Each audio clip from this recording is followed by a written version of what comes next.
you hear a fire alarm in your building, there is there's like a universal expectation of what that sound actually means. Oh, absolutely. You don't just assume someone is testing the wiring for fun. Right. You assume it's an emergency.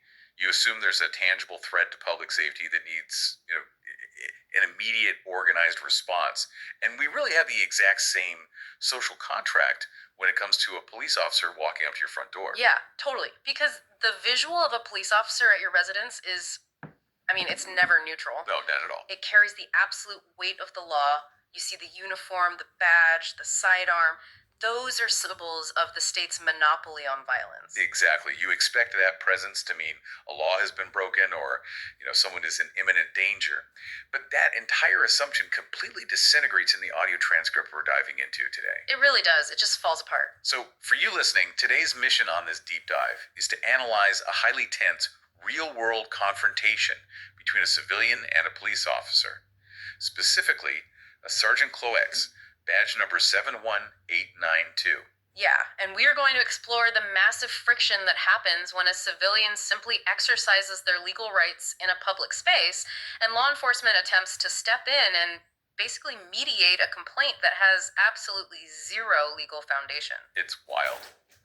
Because it starts over something so mundane, just a photograph of a car, and it spirals so fast. Oh, rapidly. It escalates into a complete breakdown of police procedure. Yeah, we're talking death threats, internal police disciplinary hearings, and this really intense debate over the weaponization of taxpayer resources. Right. So to really understand how a police department ends up at a civilian's door over a photograph, we have to look at the mechanics of the inciting incident. Setting the stage. Exactly. The civilian in this transcript took a picture of a vehicle that was unlicensed and parked illegally. And crucially, this vehicle was not on private property where, you might have some reasonable expectation of privacy. No, it's parked at a municipality staff base, which is a public space. Public space, exactly. And the owners of this illegally parked car, they decided to actually call the police station. They asked the police to send someone to tell the civilian to just stay away and stop taking photographs of their vehicle. Which, from a purely administrative standpoint, a dispatcher should flag that immediately as a non-issue. If no crime has been committed, there is no dispatch. Right, but Sergeant Cloetz actually takes the call. He physically drives to the civilian's house to relay this request. And honestly, the most striking part of the transcript for me is that Cloetz openly admits during the conversation that taking the photo is not a crime. Yeah, he says it out loud, and that admission is the pivot point of the entire interaction. It forces us to examine this concept in law enforcement, often referred to as the color of law. The color of law. Yeah, so when an officer uses the trappings of their authority, like the uniform, the cruiser, just their physical presence, to influence behavior outside their actual legal mandate, they are operating under the color of law. So Cloetz is basically acting as a proxy for the car owner's personal grievance. Precisely. Even though he explicitly states he can't legally compel the civilian to stop taking photos, the psychological pressure of his presence is designed to chill that perfectly legal behavior. I look at this through the lens of like a tourist in a major city, Imagine you're standing on a public sidewalk, taking a photograph of some historical monument, and there just happens to be a delivery truck parked illegally in the frame. Happens all the time. Right. If the driver of that truck feels uncomfortable and calls the local precinct to complain, the police are absolutely not going to send a squad car to ask you to put your camera away. No, they'd laugh them off the phone. Exactly. The First Amendment, or its equivalent in most democratic jurisdictions, broadly protects photography in public spaces. So if we apply that standard here, why is an armed officer acting as a concierge service for someone's bruised ego? Well, it really speaks to a fundamental misunderstanding or maybe a deliberate misapplication of what keeping the peace actually means. Yeah, because Cloetz adopts this super passive, middle-of-the-road rhetoric. He does. He tells the civilian, I don't know why, but they just want you to stay away. Which is such a cop-out. It is. He is actively divorcing himself from the legal reality of the situation just to accommodate the emotional discomfort of the people who called him. And the systemic issue here is that by treating a baseless complaint as worthy of a formal police visit, the department is subtly validating the complainant's attempt to control a public space. But the civilian, to his credit, just completely refuses to accept that premise. He holds his ground. He does. He establishes this rock-solid legal boundary right there on his doorstep. He tells Cloetes flat out that he committed no offense. He details the specific infractions of the vehicle. He's like, it's unlicensed, it's parked illegally, and it is on municipal property. Yeah, he literally says, it's a free country, I'm allowed to do it, and I will continue to do it. But then the transcript reveals this wasn't just some sudden dispute over a camera. No, this is where it gets incredibly dark. Yeah. The civilian explains that the police aren't responding to a random neighborhood grievance. They are responding to people who are the active aggressors in a much larger ongoing criminal conflict. Right. The conversation abruptly shifts from municipal parking infractions to a severe, glaring failure in police intelligence and triage. Because the civilian introduces a timeline that exposes this massive blind spot in how the department handles escalating threats. Exactly. When you have a dispatch system, whether it's a sophisticated computer system or just a manual logbook, there should be an address history. Any officer responding to a call should have a briefing on the history of the individuals involved, for officer safety and procedural integrity. But that system clearly failed here, where someone bypassed it entirely, because the civilian has to outline the history for Sergeant Cloetes right there on the porch. He tells him he already has an ongoing criminal case against these specific complainants. Yeah, he says the conflict started with the daughter, then escalated to the father, and reached a point where a sergeant from Caledon had to personally come out and issue the father a formal warning. And the civilian had actually agreed to leave it at that warning, hoping the harassment would just stop. He even reported the escalating tension to a warrant officer, Turson, on Friday, and Turson assured him the situation wouldn't get any worse. Which is crazy because the mechanism of police record keeping relies on continuity. A warning from a Caledon sergeant plus a report to a warrant officer that should create a highly visible red flag in the department's database. You would think. Right. So the fact that Sergeant Cloetes arrives totally oblivious to this paper trail, it suggests that information is being heavily siloed within the precinct. Or worse, that calls for service are being taken off the books without proper screening. And the failure to screen that history becomes super critical when you look at what happened just one day prior to Court's showing up. Yeah. Sunday, right. Yesterday, in the timeline. The civilian explains that yesterday, the parents dropped their son off.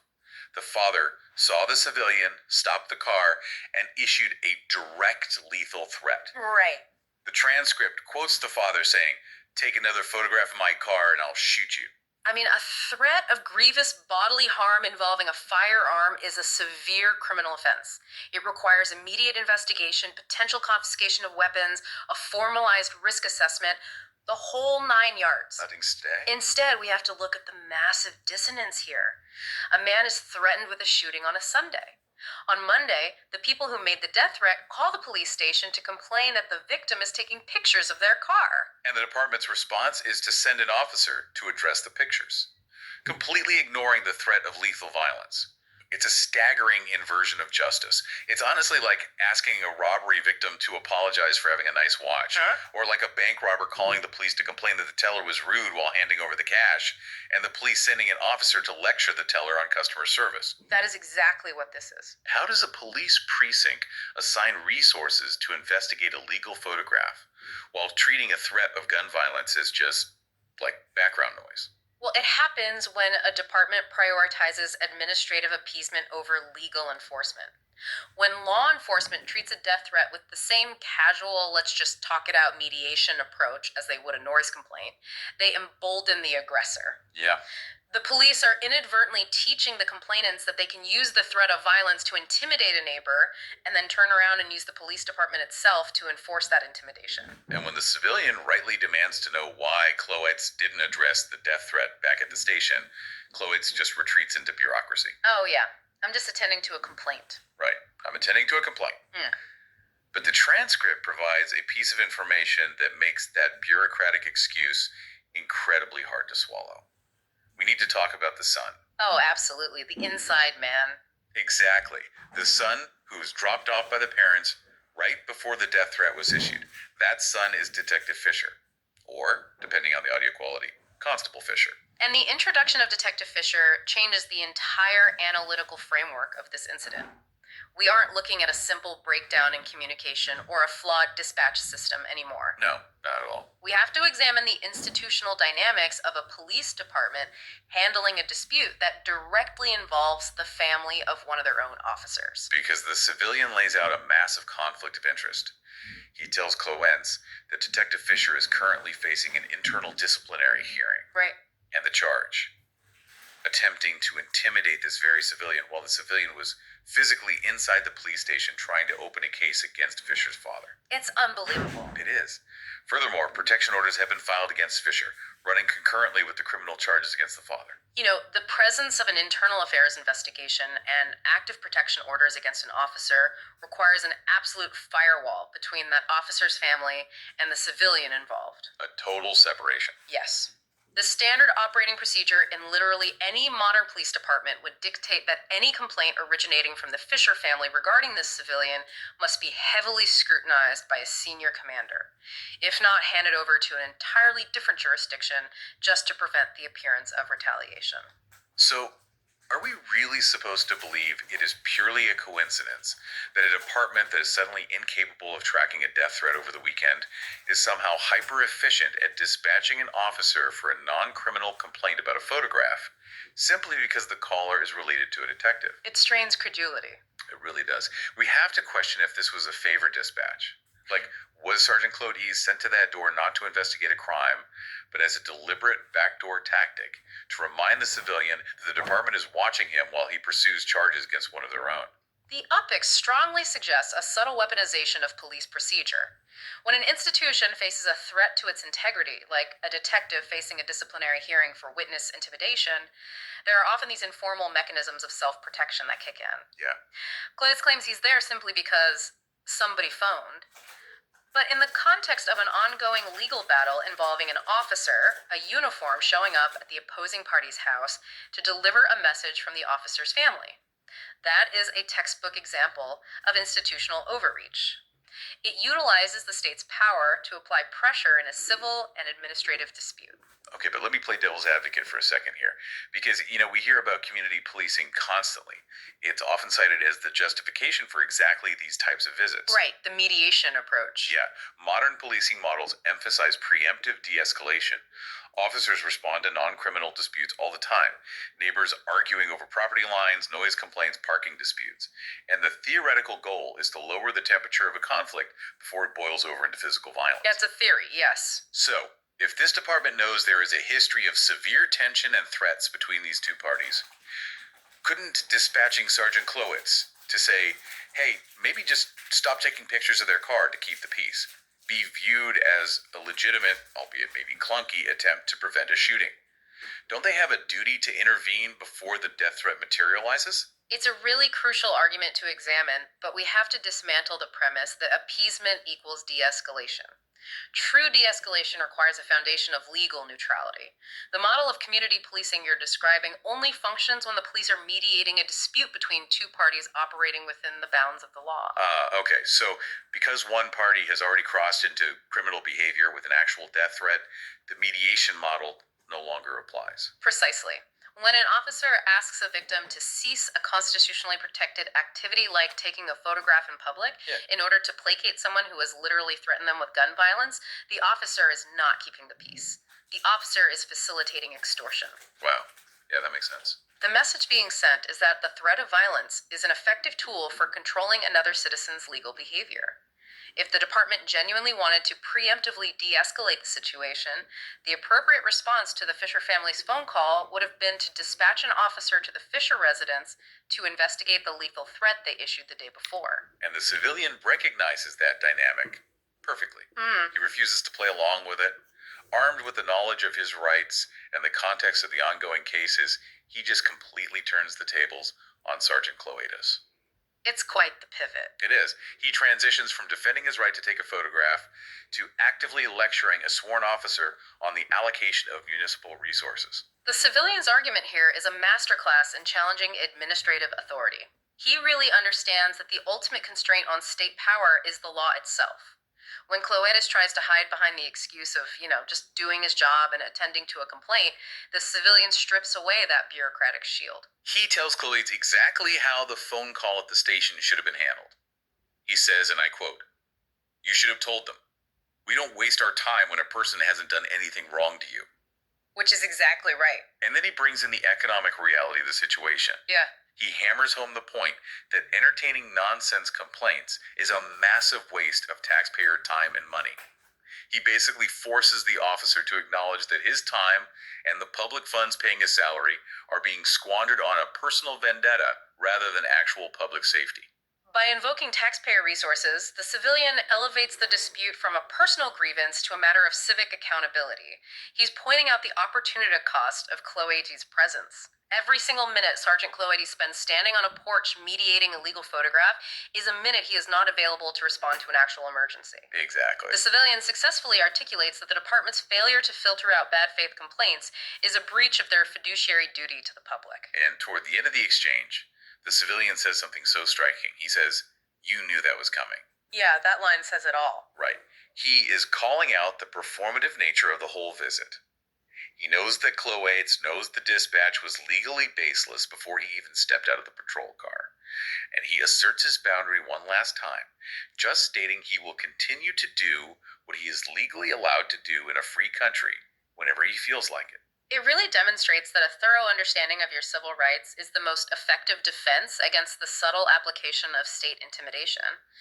Because the civilian knew the precise legal parameters of his actions, he was immune to the psychological pressure of the uniform. Yeah. He identified the procedural failure, he called out the institutional bias involving Detective Fisher, and he held the officer accountable for the misuse of municipal resources, all while standing on his own property. It really forces us to completely reevaluate that fire alarm metaphor we started with. It does. We expect the uniform at the door to signify a clear, binary line between right and wrong. We expect it to mean the system is working to protect us from harm. But this transcript maps out exactly how that system can be inverted. We watched a simple snapshot of an illegally parked car unravel a localized bureaucracy, exposing uninvestigated death threats and, frankly, internal disciplinary chaos. It reveals the incredibly fragile nature of procedural justice. When a law enforcement agency allows its mandate to be dictated by the loudest voice, or worse, by the personal interests of its own personnel, it completely abandons its role as an objective enforcer of the law. It leaves you with a deeply unsettling question to consider the next time you see a patrol car slowly cruising through your neighborhood or responding to a seemingly minor dispute. When police officers agree to act as mere messengers for baseless grievances, especially when those grievances are filed by the families of their own colleagues, at what exact moment do they transition from keeping the peace to actively participating in the intimidation of the public? Okay. In a few days later, in Genadendal, Overberg, Western Cape, related to the same case, the Detective Constable Louis, who threatened me in the police station while I was trying to open a case against his father, he then shows up at my home in Genadendal with two other detectives, and the one detective gets out, only the one detective gets out, and he tells me that he is in charge of investigating the case against Detective Constable Louis' father. But guess what? Detective Constable Louis is in the double cab as well, sitting in the back seat about 3 meters away from me, watching me carefully. Yeah. So, and in that incident, I recorded it as well. I'll post it soon. I tell the investigating officer, who shall be named later, that I'm not going to hand him over the protection order that I had filled in, applying for protection against the Detective Constable Louis family, because he's brought Detective Constable Louis to my home during his investigation when he's taking my statement and checking the docket. So that's like really not on. he should have left the detective, Constable Louis, at the office for a couple of minutes, or let him do something else. And because it's clearly a conflict of interest there. Yes. So that's all for tonight, and I'll see you tomorrow.